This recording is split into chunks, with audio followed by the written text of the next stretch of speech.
Hello everyone. Welcome to Ammu's Simple Maths for Class 10 CBSE Mathematics. I am your Maths teacher Mrs. Amudavalli. In my previous video, I taught you how to derive quadratic formula, that is from the chapter 4 quadratic equations.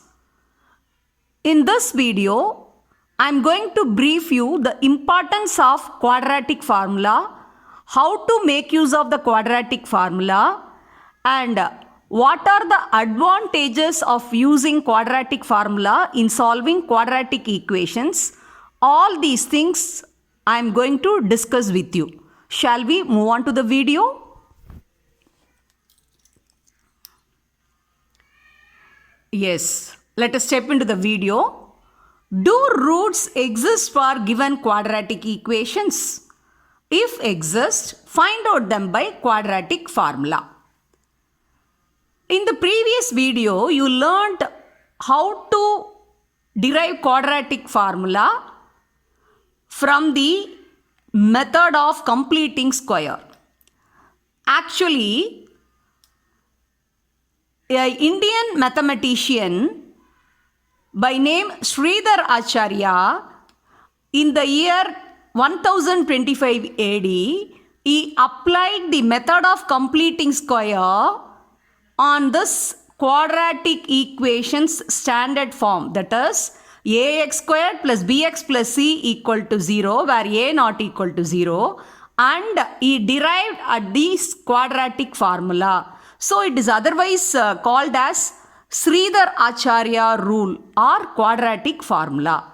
Okay, so this has a great advantage in solving quadratic equations.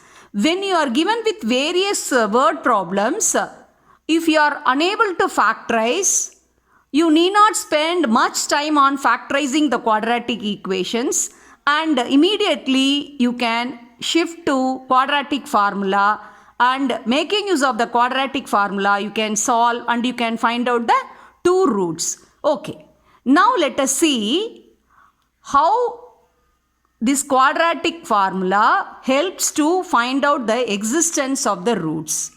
Okay, shall we move on to this? Yes. See, the quadratic equations roots can be divided into two types depending on their nature. One is called real roots and other one is called imaginary roots or artificial roots. That means no real root exists. Okay. How to find out the real roots and imaginary roots? So for that, this quadratic formula which was given by Sridhar Acharya was very much useful.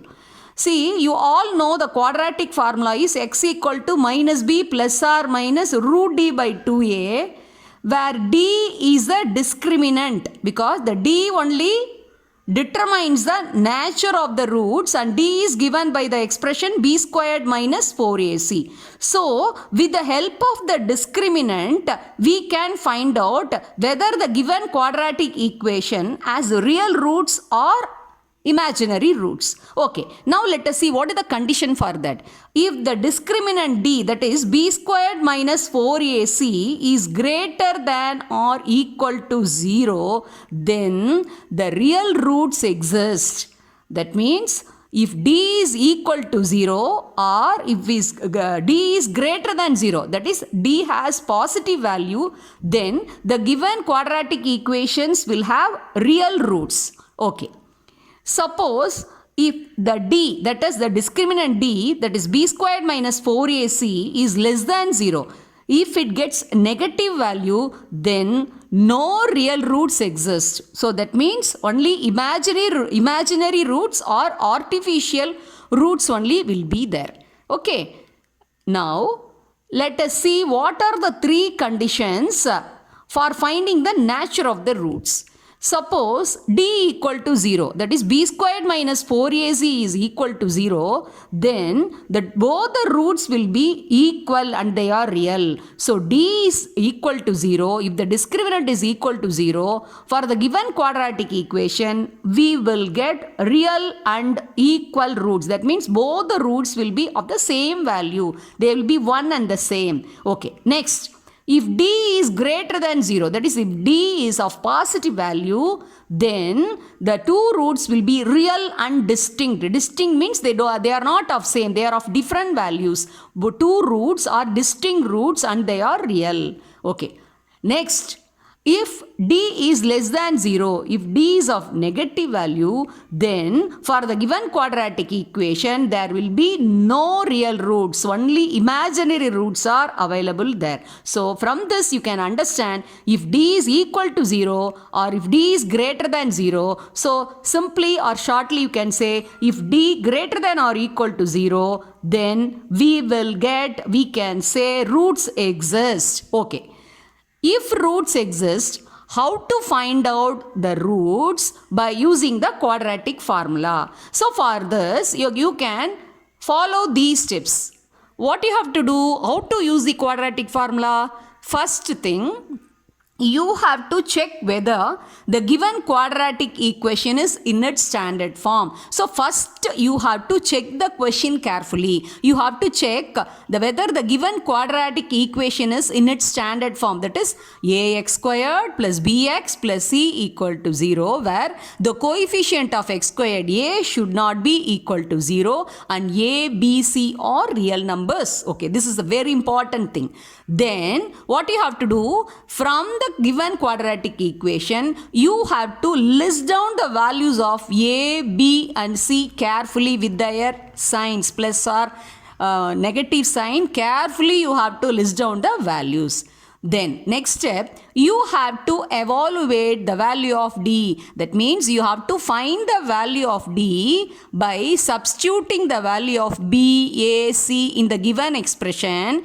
D equal to B squared minus 4AC. So carefully you have to calculate and you have to check if D is equal to 0 or if D is greater than 0, then real roots exist. Then if you confirm that real roots exist, two conditions are available. That is, one is equal to 0, the other one is it must be greater than 0, positive.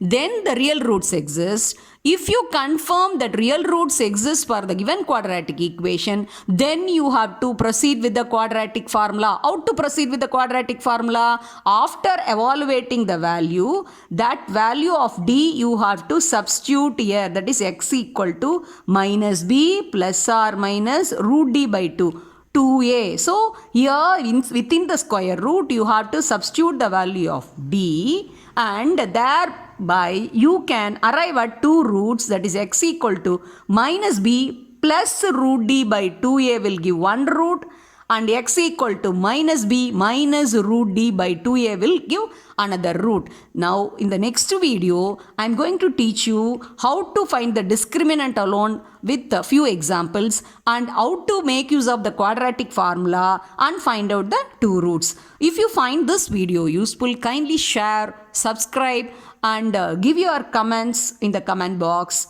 Thank you, students.